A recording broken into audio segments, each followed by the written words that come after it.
السلام علیکم دوستوں آج کی ویڈیو میں بات کریں گے کہ اعتزاز احسن نے محمد مالک کے پروگرام میں بیٹھ کر بہت بھیانک انکشافات کیے ہیں۔ انہوں نے کہا ہے کہ کس طرح ججوں کے بیڈ روم کی ویڈیوز بنا کر خفیہ کیمروں کے ذریعے ان سے فیصلے کروائے گئے۔ تو دوستو آپ یہ ویڈیو خود سنیں اور اس کے بعد بات کرتے ہیں۔ یہ کوئی یہ چھ ججز کا you can't through it away کہ یہ کریڈیبل سٹوری نہیں ہے، اس میں کیا پتا نہ کس طرح اس کو ہم مانے۔ اس میں دیکھیں کہ انہوں نے ایگزامپل دیے ہیں کانکریٹ ایگزامپل ہے کہ بیڈ روم میں اور سٹنگ روم میں ایک جج کے وہاں کیمرے لگے ہوئے ہیں، اور جو یعنی کہ وہ اپنے they are standing by the stories, اور وہ ہیئر سے نہیں ہے، وہ اپنے ذاتی واقعات بتا رہے ہیں جہاں انٹرونشنز ہوئی ہیں۔ تو کچھ سوالات کافی اٹھتے ہیں۔ ایک تو سب سے امپورٹنٹ سوال چوہے میں آپ سے پہلے شروع کرتا ہوں کہ ججز نے یہ تو بتا دیا کہ دباؤ تھا، یہ بھی بتا دیا کہ پولیٹیکل کیسز میں اور ان چیز میں کھلی انٹرونشن تھی، لیکن یہ نہیں بتایا کہ کیا اس دباؤ کے نتیجے میں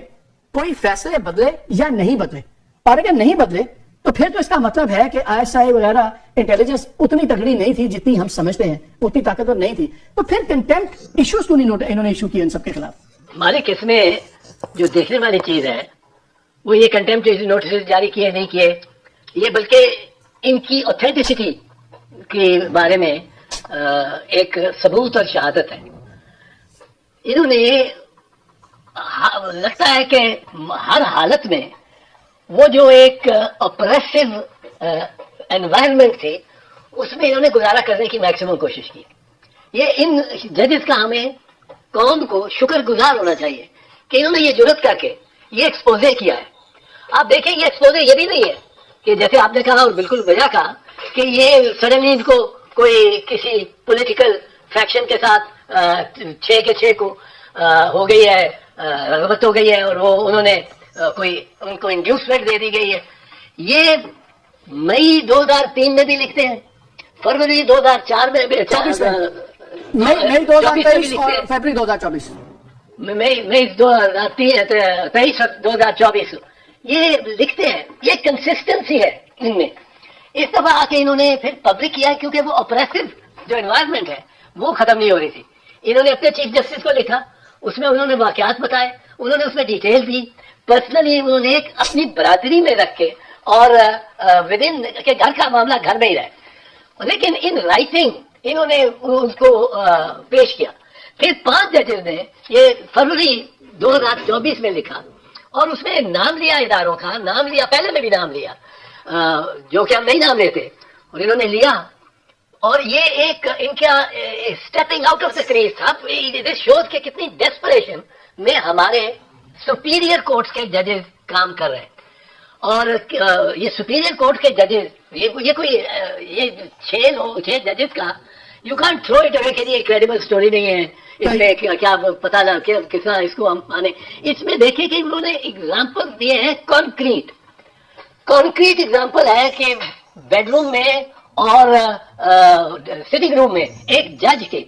وہاں کیمرے لگے ہوئے ہیں، اور جو لیٹسٹ ان کے ویڈیوز ہوں گے، کرنٹ ویڈیوز، وہ بھی نکال کے دیے وہ اس کے جج کی ان ہز بیڈ روم اور ان ہز لیونگ روم۔ اب یہ ایک مجھے بڑا افسوس ہو رہا ہے اس بات پہ، اور تب بھی ہوتا تھا ایکچولی جب وہ 13 ممبر بینچ بیٹھا تھا، اس کی ججمنٹ میں ہے 13 ممبر بینچ جس نے 20 جولائی 2007 کو بحال کیا افتخار محمد چودھری کو۔ پھر افتخار محمد چودھری اور بہت سے ججز اور اب بھی گرفتار ہو گئے، وہ 3 نومبر کو جب ایمرجنسی لگی، پر 20 جولائی 2007 کو ریسٹور ہو گئے Iftikhar Muhammad Chaudhry, I was his counsel. اب میں نے وہاں یہ بات اٹھائی، ایک چلی بات کہ چیف جسٹس کے گھر کے میں جو گاڑیاں کھڑی تھیں ان کی کوئی بائک سے پولیس والے کیمرے سے تصویریں لیتے ہیں۔ ہم نے میں نے ٹیک اپ کیا 13 ججز، میں نے کہا یہ بڑا زیادتی ہے۔ انہوں نے بلا لیا آئی بی کے چیف کو، یہ اور انہوں نے بجائے یہ کہ کہتے کہ یہ سارا آپ ڈی بگ کریں اور اس کو رسپانسبلٹی فکس کریں کہ اس نے بگ کیا ہوا ہے، اور کیا کون یہ تصویریں لے رہا تھا پرنسی of the chief justice house, انہوں نے پھر اس کو بلا کے کہا کہ آپ انشور کریں کہ سارے کسی گھر میں کوئی بگنگ انسٹرومنٹس نہیں لگے، اپریٹس، اور سپریم کورٹ کے بھی سب کوروں انہوں نے چھان بین کر لی ہوگی، مشینیں لگا کے نکال لیے ہوں گے، بعض نئے رکھ دیے ہوں گے۔